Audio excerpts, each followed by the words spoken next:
ఇక్కడ వాటర్ ఇస్తున్నారండి. అన్నదానం చేసే సత్రము మంచిగా ఉంది. మామిడికాయ పప్పు, అదేంటి అరటికాయ పులుసు, కందిపప్పు పచ్చడి సూపర్గా ఉంది. ప్రసాదాలు కడుపు నిండా తిన్నాము. పప్పు హైలైట్ అంటే మా బుడదానికి.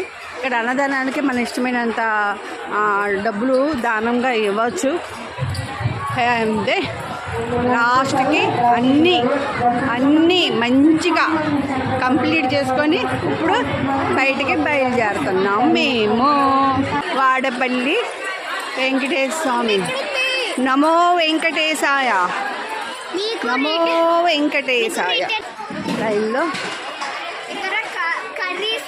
కౌంటర్ 1, 2, 3 ఓన్లీ ఇక్కడ కర్రీస్, లోపలికి వెళ్తుందేమో రైస్.